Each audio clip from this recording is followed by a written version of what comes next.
I always used to think that understanding was the pinnacle of anything,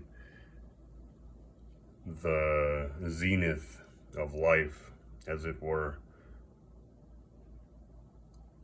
That's what I used to think. I used to try to seek understanding of anything I encountered. And as an avid overthinker, okay, I use that term disparagingly to some extent. I can tell you that, well, I've done my share of thinking, and I can tell you that it's not. It's not the high point of anything. And I'll leave it at that. I'm not going to elaborate too much because I don't want to put down the process of thinking. I don't want to besmirch thinking as a whole. It's not a terrible thing. Overthinking, that's something else entirely.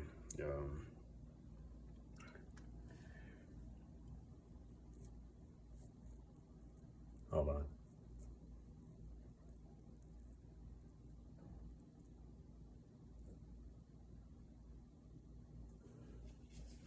Overthinking is another matter. Well, let me find my way back. I got distracted.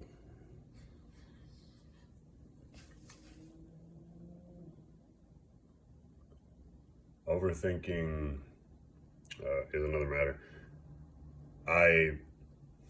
Sorry. I saw my dog playing the other day and didn't think too much of it.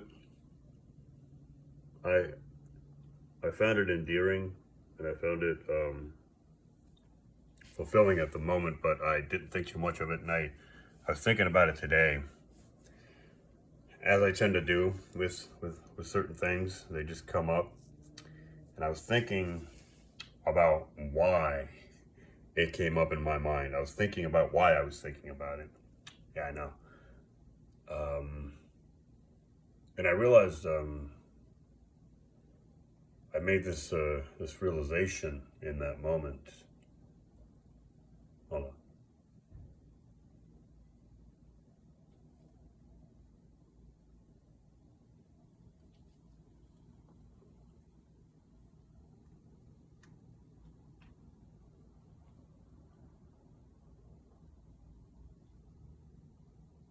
Sorry.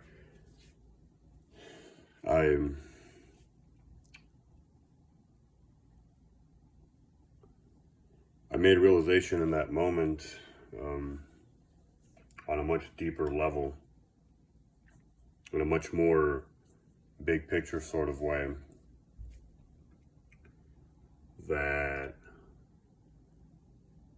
and you really have to watch someone who doesn't engage in thinking things through a lot, not excessively, and a dog would be a perfect example.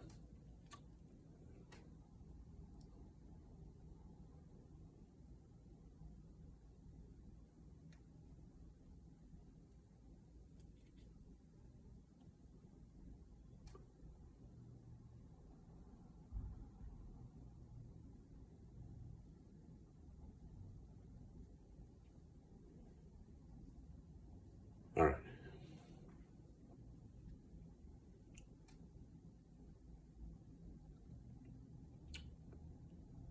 I'm sorry, I'm recording this in front of a window. I can be just as prone to distractions as anybody else. All right, you really have to watch someone who doesn't engage in excessive overthinking at work to really get this idea. All right, I'm watching my dog play,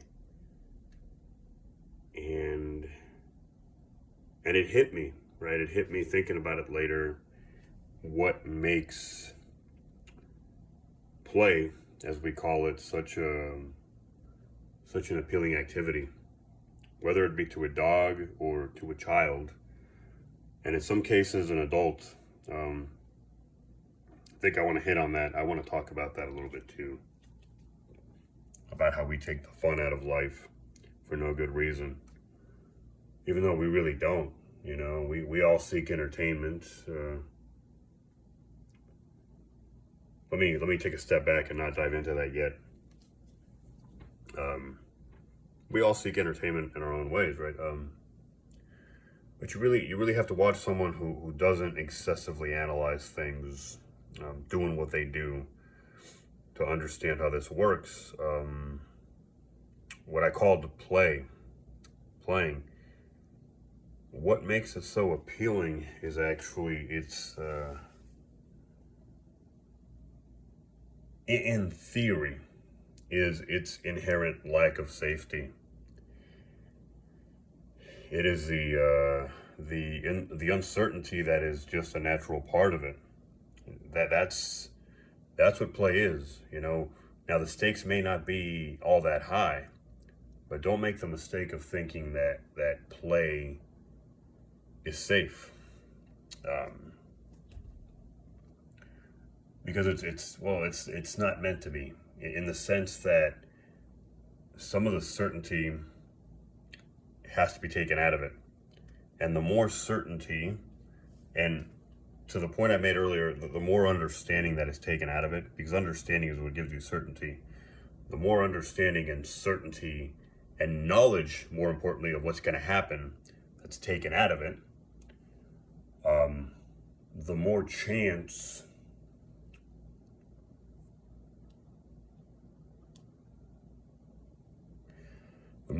that is allowed to remain in the equation, the more fun anything is going to be.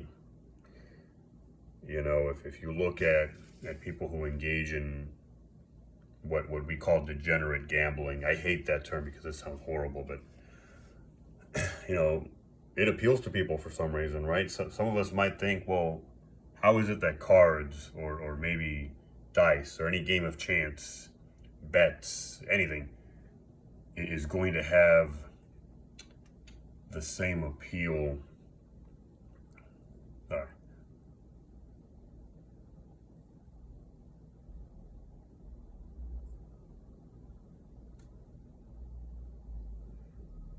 Sorry.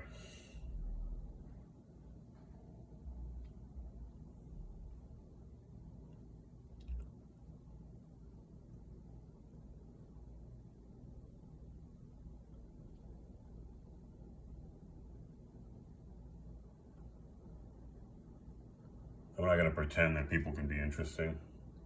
They can be, but oftentimes they can be annoying. I'm just going to be honest. Right? You would wonder how is it that a thing like cards or any games of chance would have the same appeal as alcohol or drugs, right?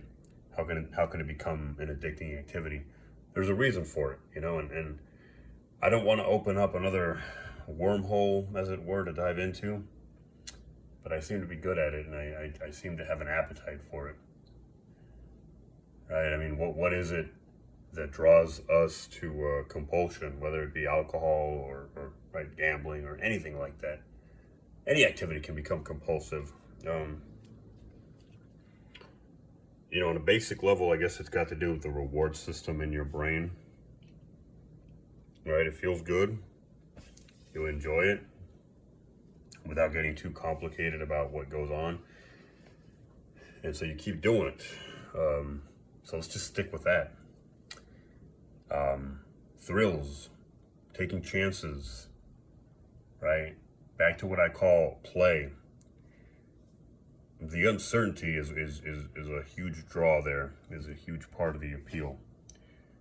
That's why we always get thrilled by novelty. We go after new things, right? What do they say? In with the out, out with the old, in with the new. There's a reason for that. We get thrilled by novelty. And we get thrilled by novelty, because it's uncertain. It's something new to unravel. Rather than seeking novelty in what is already there, or trying to shake things up, which I guess we do.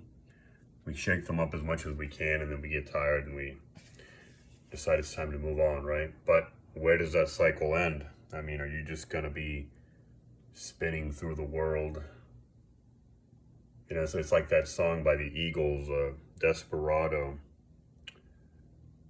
Desperado. I gotta sing it. I want to say the words, but I gotta sing it to remember what they are. When will you come to your senses? All right, give me a moment.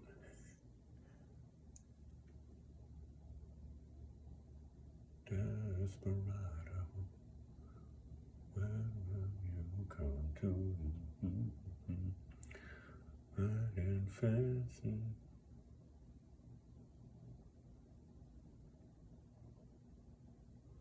Oh, yeah, he goes, freedom, oh, freedom, that's just some people talking, but your prison is walking through this world all alone. That's the price, right? That's the price for freedom that we pay. That's the price for the unending search for novelty. And I apologize that I've drifted so far off topic, but that's the way I work. I've become better at it in time, but it's just part of who I am. You know, I unravel things, I break them down, and sometimes I leave a huge mess. And at this point, I'm at a crossroads, right? I'm 11 minutes into this video, which is fine. If you're still watching for a reason. And I got to decide if I should continue to take you on this journey or if I should just wrap it up, right? It's one of the conundrums of life, you know. Where do you hang up your saddle and just kind of get back in and you know, take a rest, and where do you well, or do you just keep going, right?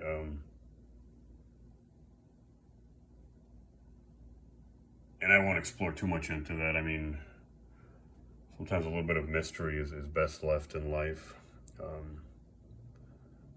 because mystery is a part of it, right? You continue the journey, and you continue it despite its uncertainty because it's appealing and because it makes you feel alive. So I'm gonna go ahead and continue this journey for a moment.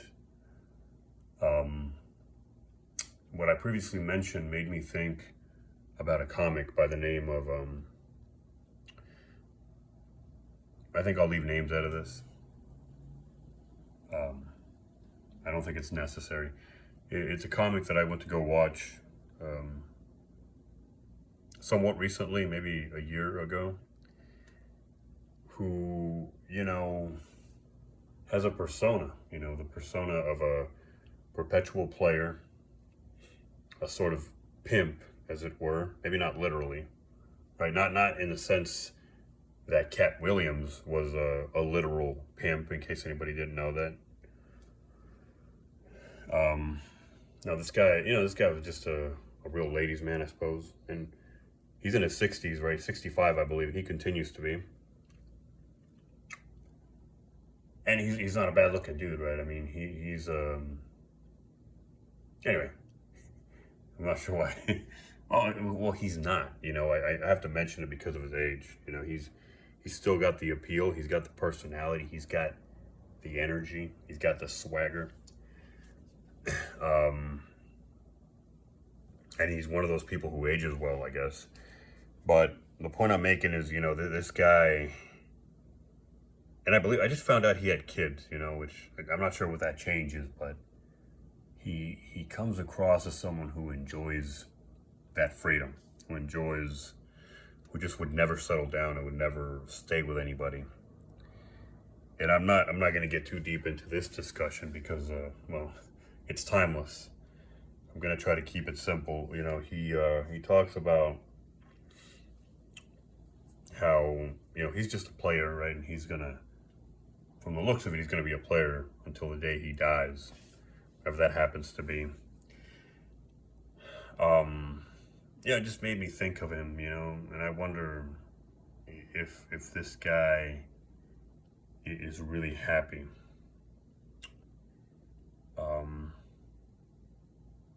You know, I remember being single and then being free. And I remember that playing that very song that I just mentioned, in my car so many years ago, and thinking about that freedom, and it's funny because the concept was in my mind before I ever heard the song. What were the words again? That's just some people talking. Your freedom or your prison is walking through this world. Your prison is walking through this world all alone. And that's a tough one right there. That kind of stuff used to make me cry. Because I just found out recently that men do cry. Yeah, I found out, and I'm talking real men. I'm not talking about those pussified faggots you get walking around nowadays, who don't know if they want to be men or women today. It's like when you wake up and you got a bunch of underwear in a closet or in a drawer, right? And you got to figure out which one am I gonna wear, right? Or which T-shirt am I gonna wear? Like, do I want to be a woman today, or do I want to be a man, or do I want to be something? It's like a game of, is it Roblox? Is that the game where you, or Legos? I guess it's Legos. Like what do I want to build for myself today? What kind of a machine do I want to be? What do I want to be, a robot? I mean, what can I be? Whatever I want.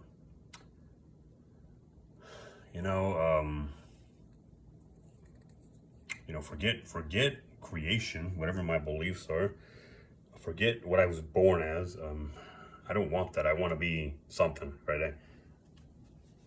And here we go into another rabbit hole, right? I think we've all got an inherent need to define ourselves and to build something out of ourselves, internally. Now, I believe that today's society is so wrecked. It is so just fundamentally rotted from within that possibility is no longer there for most of us, unless you fight for it.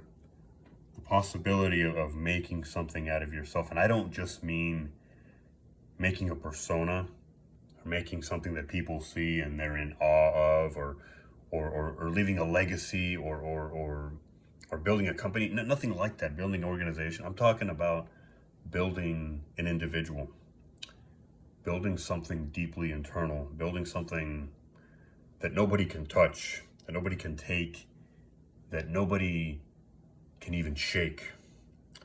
Building something so solidified and something so you and so individual that nobody can touch, nobody could ever touch, even if they wanted to try. That's what I'm talking about, in this society that has become a foreign concept. And I think that's just the ebb and flow of time. It's the cycles of time. Strong men are not there because they want to be. They're there because they have to do something about their circumstances. They create better times. And in that coddling of good times, weak men rise. And weak men, as we know, will always wreak havoc on this world and inevitably destruction of some sort. Now, where was I going with this? That's what we're going through right now. We're going through a society that has had havoc wreaked upon it by weak men. And really, more than the weak men doing anything, it's been weak men just kind of stepping aside and I think I've done a lot of conversing right now. I'm going to choose to stay out of this one because it's a deep one. It's a deep dive, and I don't want to go there. It's not that weak men do anything themselves. It's that they step aside and let other people wreak the destruction. And I'm going to leave it at that. If you want to read between the lines, you can. I'm not going to be too direct. I don't think I have to be. I think anybody who's still watching this probably understands what I'm talking about. Yeah, in conclusion, I mean, that's what it is, you know. Um,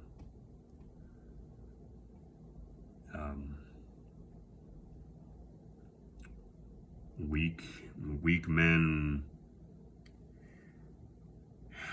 and it's about taking responsibility. You know, being weak doesn't allow you to get away from responsibility. You're still responsible. Weak men create terrible circumstances, even if the way they do it is by stepping out of the way and letting other people create terrible circumstances. And it's not so much that they step out of the way. It's not that they have a choice. We're glorifying it, making it seem as if weak men make choices. Weak men do not. They're just wallflowers. They're paper on the wall, painted with flowers, and they're just watching. They're watching their civilization get destroyed.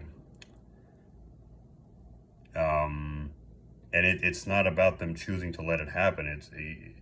Even if they want, which they don't even have the willpower to want that not to happen. Even if they wanted that destruction, even if they wanted that destruction not to happen, there would be absolutely nothing that they could do about it at all.